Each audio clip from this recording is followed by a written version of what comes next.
Namaskar viewers. In the previous classes, we learned balance of trade and balance of payment, isn't it? In the balance of payment, we studied the components of balance of payment. In the components, we studied the capital account and current account. I told that you have referred in your accountancy notebook, you studied in your accountancy. But what you are learning in your accountancy classes is entirely different from economics. In the economics classes, capital account and current account, you studied about the income and expenses of the country. But in the accountancy, you are studying about the income and the expenses and also the receipts and the payments of a particular person or an individual or firm, company, isn't it? So, components of balance of payment we studied. Then the types of balance of payment we have studied. Disequilibrium we have studied, isn't it? What are the causes of disequilibrium we have studied. If you study the causes of disequilibrium, there will be a measure to correct the disequilibrium, isn't it? So, there are various measures to correct the balance of payment disequilibrium.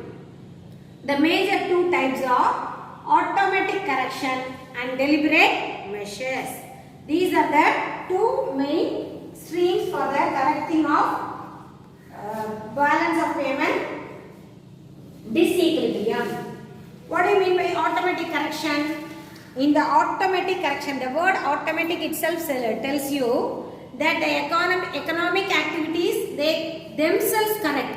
I already told you in the capitalist economies, the market forces, they determines the price and other things. So the economic activities determines, isn't it? That is automatic correction. That is, the market forces of demand and supply are allowed to play freely. Equilibrium will be automatically resorted, isn't it? If there is a fluctuation, if we let the economy to move freely, laissez-faire policy படிச்சிருக்கோம் இல்லையா?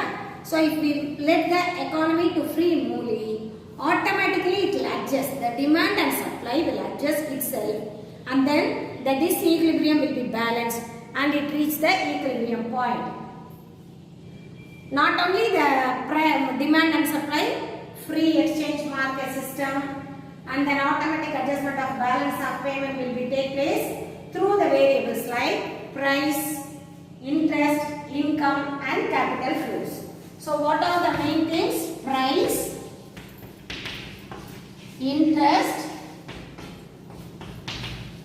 investment and capital. We will see one by one. First one is price. How the price will adjust itself and it will become equal. When the foreign exchange outflow from a deficit country to a surplus country. Just think that we are importing from US. Then we have to pay the payment, isn't it? If we import goods from other countries, we have to do the payments. While the foreign exchange is moving from one country to another, that is deficit, we are paying more, we are doing the payments more, expenses more. So, if the payment is moving, the foreign exchange is moving from deficit country to surplus country, that developed country, for example, you just remember that it is India, it is US. So, from our country, we are moving the foreign exchange to US. Then what would happen? Here, the supply of money will be shrink, isn't it? We have already studied in the monetary economics. While the money is moving from one place to another place, the circulation of money, the velocity of money, the supply of money will be shrink. And the same, on the other hand, the supply of money will be increase in US. So, it leads to inflation, isn't it? If India is giving the foreign exchange in dollars to US, the circulation of dollar will be increased in US, which lead to inflation. Inflation means rise in the price, isn't it? Increase in the price. If the price rises, shall we import goods from US? Shall we do imports? Because the cost of the product will be high. So then we do not import goods from US. If we do not import the goods, we don't need to give the money again. Dollar we don't need to give, isn't it? If we didn't do the import, if we do not import any goods from US, we don't want to give the dollar to US, then the inflation will be come down. Automatically, the price will adjust. Do you understand, girls? What I am doing, what I am saying? So, the supply of the money from the deficit country increase the supply of the money in the surplus country. So, this will result in price rise, that is inflation, and it will encourage the imports and discourage exports. So, fall in prices in the deficit country will encourage exports and discourage imports, leading to restoration of this equilibrium. So, the price will adjust itself automatically. And the second one is interest. Interest rate adjustment.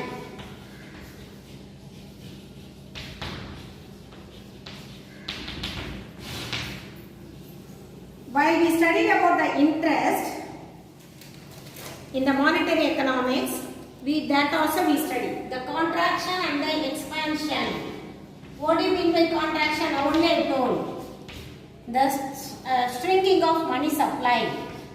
Expansion, the leniency in the money supply.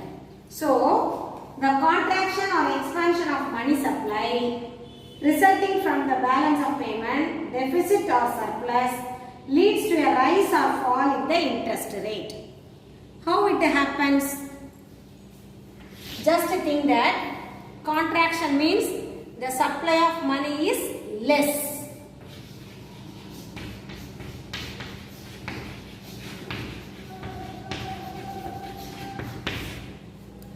If the supply of money is less, what would be the interest rate? What would be the interest rate? Interest rate is high or low? How the interest rates will be? The interest rates will be low because there is no supply. People, they do not do their savings. At the same time, if the supply of money is more, the government or the bank, they will give more interest. So the excess money will be deposited for sale. They will deposit the excess money as a savings. They will get interest. Then the circulation of money will be equal. So that the disequilibrium will be balanced. And moreover, if the interest rate is high,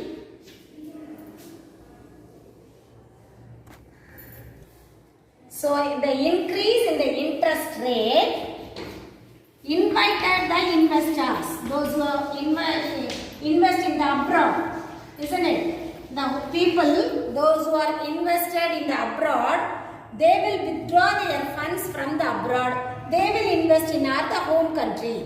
Then the equilibrium will be adjust. Do you understand? And the third one is income adjustment.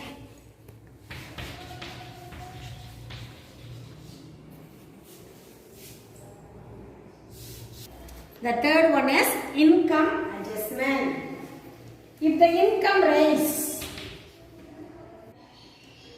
if the income increases, that means salaries, wages and other things, if it increases, what it leads to? It leads to the increase in the consumption, isn't it? If we get more money, we will consume more goods. So, if you consume more goods, the consumption leads to more imports,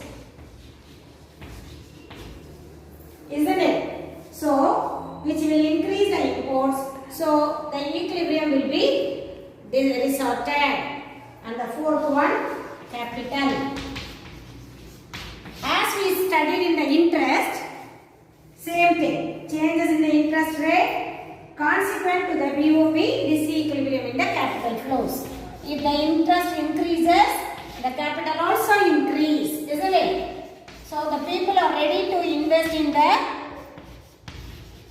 industries. So increase in the interest will lead to increase in the capital flows, and the surplus nation from the they will ready to invest or capitalize the money to the deficit nation. From the surplus nation, we will get the money to the deficit country. So with this, we will get the equilibrium. BOP equilibrium. This equilibrium will be resorted or balanced. So let me tell you once again. There are two type of measures. One is automatic. The another one is deliberate. In the automatic, price, interest, income and capital. First I have written investment just to change it. Price, interest, income and capital.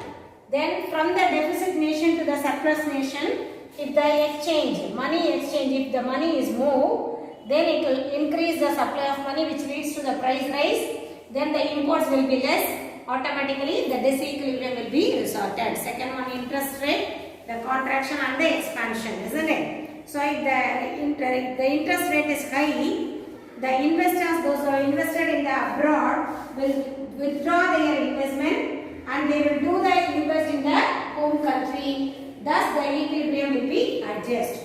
And income, if the income rises, the consumption also rises. It will lead to the increase in the imports, and the disequilibrium will be resorted. At the last, capital flows, which is consequent of the interest. So the surplus nations are ready to invest in the deficit nation. Thus the equilibrium will be balanced. And the next one is deliberate measures. We will see in the next video.